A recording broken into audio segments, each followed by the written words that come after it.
اللہ کی طرف رجوع کرے، یہ چیز بھی بخشش کا ذریعہ بنتی ہے۔ کچھ اور اعمال ہیں جو گناہوں کو مٹانے والے ہیں۔ نمبر 1، اذان سنتے وقت اللہ کا ذکر کرنا۔ سیدنا سعد بن ابی وقاص رضی اللہ عنہ رسول اللہ صلی اللہ علیہ وسلم سے بیان کرتے ہیں کہ آپ نے فرمایا، جو شخص مؤذن کے کلمات سن کر کہے اشہد ان لا الہ الا اللہ وحدہ لا شریک لہ وان محمدا عبدہ ورسولہ رضیت باللہ ربا وبمحمد رسولا وبالاسلام دینا، میں گواہی دیتا ہوں کہ اللہ کے سوا کوئی معبود حقیقی نہیں، وہ اکیلا ہے، اس کا کوئی شریک نہیں، اور یہ کہ محمد صلی اللہ علیہ وسلم اس کے بندے اور رسول ہیں۔ میں راضی ہو گیا اللہ کے رب ہونے پر اور محمد صلی اللہ علیہ وسلم کے رسول تسلیم کرنے پر اور اسلام کو دین اختیار کرنے پر، تو اس کے گناہ بخش دیے جاتے ہیں۔ لیکن افسوس کے ساتھ یہ کہنا پڑتا ہے کہ بہت سے لوگ اذان ہو رہی ہوتی ہے اور وہ باتوں میں ہی لگے رہتے ہیں، یا ٹی وی دیکھتے رہتے ہیں، یا اذان ہونے لگتی تو ٹی وی کا چینل چینج کر دیتے ہیں، یا اذان سے انہیں کوئی دلچسپی نہیں ہوتی، گویا بس ایسے ہی کوئی جیسے شور کر رہا ہے اور وہ اس سے فارغ ہونا چاہتے ہیں۔ تو اذان جو ہے وہ بھی بخشش کا ذریعہ ہے، اگر اس کو سن کے جواب دے کے آخر بھی دعا پڑھی جائے۔ نمبر 2، وضو۔ سیدنا عثمان بن عفان رضی اللہ عنہ بیان کرتے ہیں کہ رسول اللہ صلی اللہ علیہ وسلم نے فرمایا، من تودع فاحسن الوضوء خرجت خطاياه من جسده حتى تخرج من تحت اظافره، جو شخص وضو کرے اور اچھے طریقے سے وضو کرے تو اس کے گناہ اس کے جسم سے نکل جاتے ہیں، یہاں تک کہ اس کے ناخنوں کے نیچے سے بھی خارج ہو جاتے ہیں۔ تو اس لیے شوق سے وضو کرنا چاہیے، محبت سے، پوری خوشی کے ساتھ، کیونکہ بہت سے لوگ وضو کرنے سے گھبراتے ہیں یا وضو کو ایک بوجھ سمجھتے ہیں۔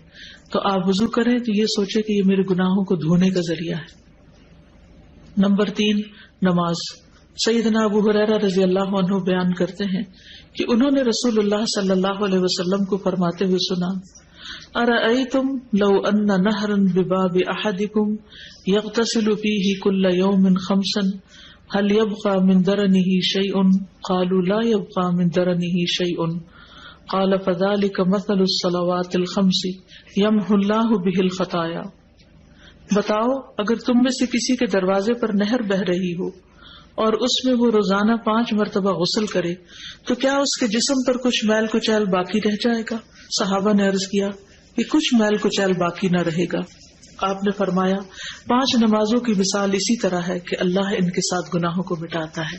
تو گویا اذان کے بعد وضو، وضو کے بعد نماز، یہ انسان کے گناہوں کو دور کرنے کا ذریعہ ہے۔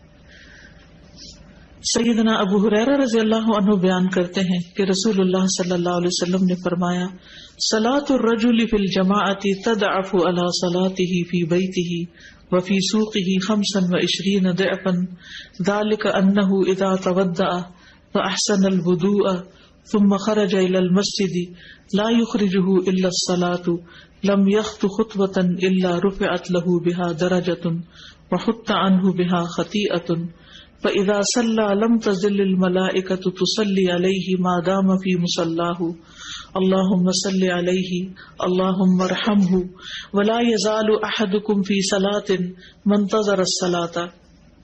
آدمی کا با جماعت نماز ادا کرنا اس کے گھر اور بازار کی نماز سے 25 گنا زیادہ ہے، یعنی مردوں کے لیے، اور یہ اس لیے کہ جب اس نے اچھی طرح وضو کیا پھر مسجد کی طرف نکلا صرف نماز کے لیے، یعنی اور کوئی کام نہیں تھا، تو وہ کوئی قدم نہیں رکھتا مگر اس کی وجہ سے اس کا ایک درجہ بلند ہوتا ہے اور اس کی وجہ سے اس کی ایک غلطی معاف ہوتی ہے۔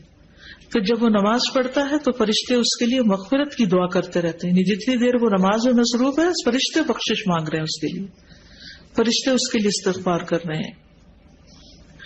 جب تک وہ اپنی جائے نماز پر رہتا ہے اور وضو نہیں ٹوٹتا، فرشتے کہتے ہیں اے اللہ اس پر رحمت فرما، اے اللہ اس پر مہربانی کر، اور وہ برابر نماز ہی میں رہتا ہے جب تک کہ وہ نماز کا انتظار کرتا ہے۔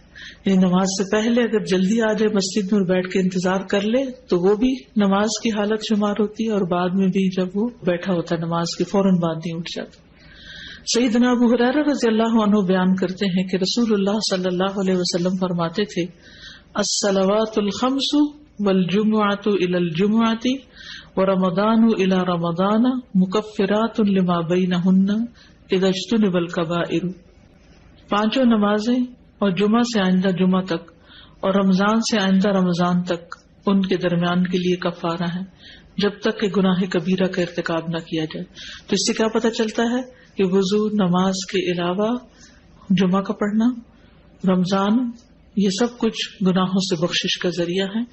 جب کبائر سے انسان بچتا نہیں، سارے صغیرہ گناہ اس سے معاف ہو جاتے ہیں، اور کبیرہ گناہوں کے لیے خاص طور پر توبہ استغفار۔ یا ایھا الذین آمنوا توبوا الی اللہ، توبہ کر لو اللہ سے۔ اور توبہ بھی صرف جھوٹوں والی توبہ نہیں کہ زبان سے توبہ توبہ کرو اور عمل میں کوئی تبدیلی نہ آئے، نہیں، توبۃ نصوحا، خالص توبہ، سچی توبہ جس میں حقیقی طور پر عمل بدل آئے۔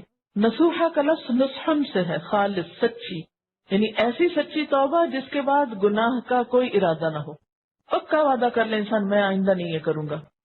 ایسی توبہ کی کچھ شرائط۔ نمبر 1، جس گناہ سے توبہ کر رہا ہے اسے چھوڑ دے۔ نمبر 2، اس پر ندامت کا اظہار کرے، شرمندہ ہو۔ نمبر 3، آئندہ نہ کرنے کا وعدہ کرے۔ نمبر 4، اگر حقوق العباد میں حق تلفی کی ہے تو وہ حق لوٹائے، کسی کے ساتھ زیادتی کی ہے تو معافی مانگ لے۔ گویا محض زبان سے توبہ توبہ کہنا کوئی معنی نہیں رکھتا جب تک انسان توبہ کی شرائط پوری نہ کرے۔ اور فور موسٹ چیز کیا ہے؟ شرمندگی، ندامت۔ آپ صلی اللہ علیہ وسلم نے فرمایا الندم توبہ، شرمندگی ہی توبہ ہے۔ یعنی جو شرمندہ ہو جائے اپنے ماضی کے کسی فعل پر، گویا اس نے توبہ کر لی۔ ایک اور جگہ پر آتا ہے کہ ایک صحابی نے کہا کہ سچی توبہ یہ ہے کہ آدمی رجوع کرے اور پھر اس فعل کو نہ دہرائے۔ تو نتیجہ کیا ہوگا؟ عسیٰ ربکم ان یکفر عنکم سیئاتکم، بعید نہیں، امید ہے کہ اللہ تمہاری برائیاں تم سے دور کر دے گا۔ عسیٰ یعنی جب تم توبہ کرو گے تو پھر تمہیں امید دلائی جاتی ہے کہ وہ توبہ قبول کر لے گا۔ بخشش مانگنا، استغفار پڑھنا، اللہ سے توبہ کرنا دنیا کی نعمتوں کو حاصل کرنے کا ذریعہ بھی ہے اور آخرت کی بھلائی کا ذریعہ بھی ہے۔ سورۃ نوح میں اللہ سبحانہ وتعالی فرماتے ہیں، حضرت نوح علیہ السلام نے اپنی قوم کو استغفار کرنے کو کہا، اور کیا کہا؟ فَقُلْتُ اسْتَغْفِرُوا رَبَّكُمْ، میں نے اپنی قوم سے کہا کہ اپنے رب سے استغفار کرو، اپنے رب سے معافی مانگو۔ تو نتیجہ کیا ہوگا؟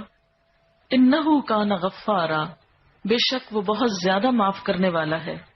یرسل السماء علیکم مدرارا، تم پر آسمان سے خوب بارشیں برسائے گا، آسمان کو تم پر برسنے والا بنا دے گا۔ ویمددکم باموال وبنین، تمہیں مال اور بیٹوں سے مدد دے گا۔ ویجعل لکم جنات، تمہارے لیے باغات بنائے گا۔ ویجعل لکم انہارا، اور تمہارے لیے نہریں جاری کر دے گا۔ آپ دیکھیں کہ ایک انسان کی خواہش کیا ہوتی کہ اس کو کیا کچھ ملے، یعنی رہنے کا مقام اور حالات جو ہیں وہ پرسکون ہو، پھر اس کے بعد یہ کہ مال ہوں، بیٹے ہوں، باغ ہوں، اور زندگی کی اور آرائشیں اور نعمتیں ہوں۔ یہ ساری چیزیں کہاں سے ملتی ہیں، کیسے ملتی ہیں؟ استغفار سے ملتی ہیں۔ عام طور پر لوگ پریشان ہوتے ہیں، دکھی ہوتے ہیں۔ مثلا ایک شخص ایک بزرگ کی محفل میں آیا اور اس نے کہا کہ میرے حالات بہت تنگ ہیں، مجھے بہت پریشانی ہے، میرا رزق بہت تنگ ہے، تو آپ مجھے کوئی وظیفہ بتائیے۔ تو انہوں نے اس کو کہا کہ کثرت سے استغفار پڑھو۔ دوسرا آیا، اس نے کہا بچوں کی شادی نہیں ہوتی، تو آپ نے اس کو بھی کیا بتایا کہ کثرت سے استغفار کرو۔ تیسرا آیا تو کہنے لگا کہ بہت قحط سالی ہے، فصلیں اچھی نہیں ہوتی، تو آپ نے اس کو بھی استغفار کا بتایا۔ تو کسی نے ان سے پوچھا کہ بھائی 3 لوگ آپ سے 3 ڈفرنٹ مسئلے لے کر آئے ہیں، اپنی پریشانیاں لے کر آئے ہیں، آپ نے تینوں کو ایک ہی چیز بتائی ہے۔